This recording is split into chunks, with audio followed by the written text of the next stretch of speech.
Welcome back. Been a long time away, but back on it again now.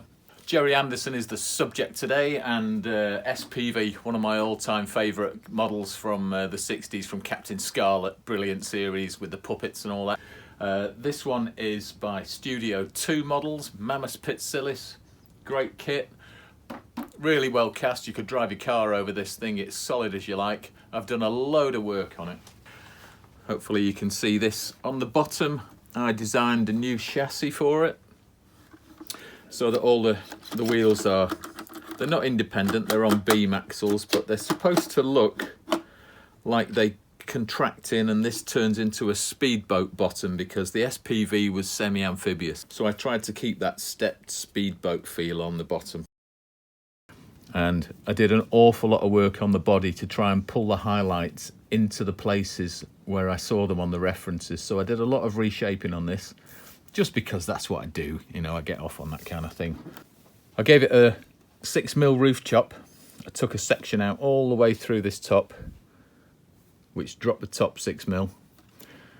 That obviously made a problem at the front here because that's an oblique angle, and as you drop that you end up with a step. So I completely reshaped this front area here, squared up the sides to try and give the highlights on this area here, which are quite important. I wanted this undercut to be deeper, so I've excavated that out and finished that off. Then on the sides, because I'd done the roof chop, ended up with inconsistencies on this panel, so I filled that to give more of an undercut on the bottom and give a bit of shape to the front. So then blended that in to try and get the highlights to follow the way that they look on screen. There's a slight depression in the side of this piece here. I lifted the nose about 8mm, just brought it up and then filled this section in here. So when you're doing Anderson stuff, there's loads of tape work on them. All the red lines that you see are not paint, they're actually automotive pinstriping tape, which is okay. But when you get very hard radius curves like this, they become very difficult to stick down because they're only on adhesive, and the adhesive is kind of malleable, and the hard curve starts to pull on that adhesive and pull it back to straight. So what I do is I tape them up, and then I very carefully mask off about 1mm around the tape. And then what I do is clear coat the whole thing with a 2-pack clear lacquer. And what that does is it cures like a resin, and it seals that in position so the ends don't start flicking up and that curve stays where I want it to be. So that's my tip for tape work. It takes a little bit longer to do, but you end up with a tape that you know is not going to come off, and you know it's not going to change position. So that's what I do with that. I've done the same thing on the nose.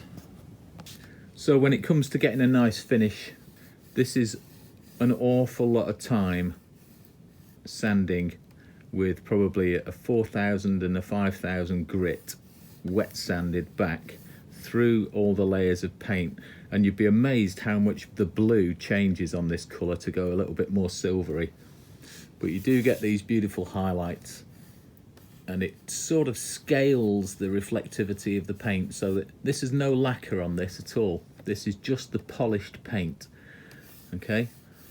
As soon as you hit this with a solvent-based lacquer, it starts to open up the structure of this paint, and each one of the metallic flakes starts to pool into the areas where you've put the lacquer, and it totally changes the way it looks. So I've not lacquered it. Like I said, this is just polished. You can see there's a reflection of my finger there, but it's not like a mirror reflection. It's scaled pretty good. I like the finish on that. Okay, so here's the rear end. The tracks, they're off an old Modern Toys tin plate M40 tank, and they're pretty cool. You can find them on eBay. They're about 60, 70 quid. Unfortunately, you need 2 tanks to be able to complete this. So this rear end assembly is not the cheapest thing you've ever bought in your life, but it's pretty cool. These little parts in between are jacks from a scale extric set and a few other parts. The main model parts underneath here for this grille not this grill, but these little grills at the bottom are a Kibri transformer kit, an old railway kit scenery. So those have gone on there. The lights on the back came from Richard Ashton. He printed those up for me. God bless him, helped me out a load, because they are really rare and they come from some kind of amplifier for a guitar from the 1960s. So you need 2 of them. I've not found the amp yet, so if you know what it is, pop it in the comments, because I'd really like to know. The wheels, again, are not quite accurate. I will be redoing those, but they are the no bounce aeroplane, RC aeroplane tyres. So no bounce RC aeroplane tyres on this. And I love it. It's huge, as you can tell. It's a whopper. It's about 22 inches, something like that. Studio scale. This one is a companion model that came from an episode on Captain Scarlet called Fire at Rig 15. This one, I liked it because the two kind of go well together, and in the series, this one's smashing this one off the road, this goes off and explodes, and yeah, it's really cool. So this one is made from an old 1960s toy. The front end here is one of these. This is a Johnny Express truck. This one's missing the wheels because I'm currently modifying those for a different project. It's not brilliant. It's got that horrible plastic that doesn't take paint really well. It's very squidgy. Everything's a bit sketchy. So you really have to be careful when modifying these things to try and get the paint to stay on there and not flex them too much once you've painted them, because they can be a real pain in the arse. Anyway, underneath there's a steering mechanism which I've kept on the one that I've got there.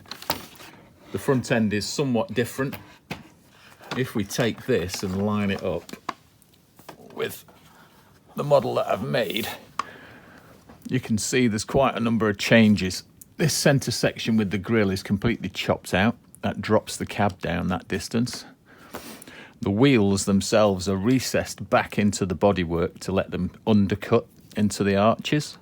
I took this main chassis assembly off here and chopped into the base to drop that in by the distance of these little connections here. That recessed the wheels back into the bodywork a little, and then I built an acrylic chassis that screwed through the connections from the original chassis into that one.